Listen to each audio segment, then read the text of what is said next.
Okey, bilasiz, meni butun O'zbekiston taniydi. Hamma svarchilik kuzatib boradi. Hozir hammani oldida mashinik bo'lib qolman, tushunyapsizmi? Nima bo'lyapti o'zi? Nimaga odamlar mana bu skanerni tekshirganda chiqmayapti ba'zan? Men hozir shuncha odam ishonib menga mana shu hujjatni olyapti-da, svarchilik guvohnomasini, okey? Bu nimasi?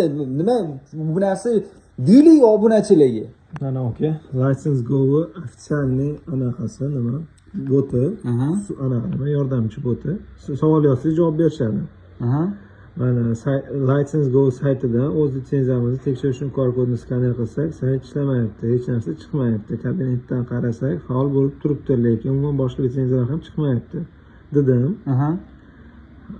Assalomu alaykum, litsenziyani yuboring dedi. Yubordim mana litsenziyamiz o'zimizdan. QR kodi 25-yil. Ya'ni ba'zida turibmiz. Keyin assalomu alaykum. Tizimdagi hujjatlar skanerlanganidan so'ng License Go'da ko'rinishi bilan bog'liq uzilishlar mutaxassislar tomonidan o'rganilib va bartaraf etish choralari ko'rilmoqda.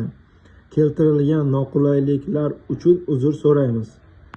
to есть bu davlat reyestridagi bitta bizda emas, hamma mana shu hujjat bilan shug'ullanayotgan odamlar hammasida muammo bo'lyapti, to'g'rimi?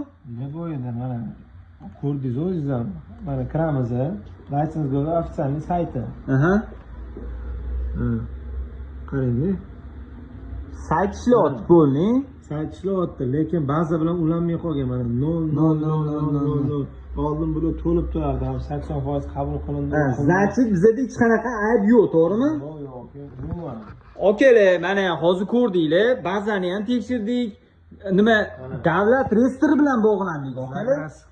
Загрузка bo'lib turibdi, ochmayapti, reyestrdan ko'ryapsizmi, chiqmayapti. Lekin bir ikki kunda xudo xolasa hal bo'lib qolsa kerak. Chunki bu davlat reyestri faqat bizaniki emas, butun O'zbekistondagi hamma litsenziyalar o'sha saytda bo'ladi. Tushunyapsizlarmi? Davlat reyestrida bo'ladi. O'sha chiqmayapti. Bu bizning aybimiz emas, xudo xolasa hal bo'lar ekan. Hammaga sog'lik, omonlik, ishonch bildirayotganingiz uchun rahmat. Sizlarni aldash yoki sizlarning ustingizdan kulish maqsadimiz yo'q. Iloji boricha ko'proq odamlarga foydamiz tegsa xursand bo'lamiz. Hetium kompaniyasi sizlar bilan, svarchik nomerading sizlar bilan. Hammaga sog'lik, omonlik.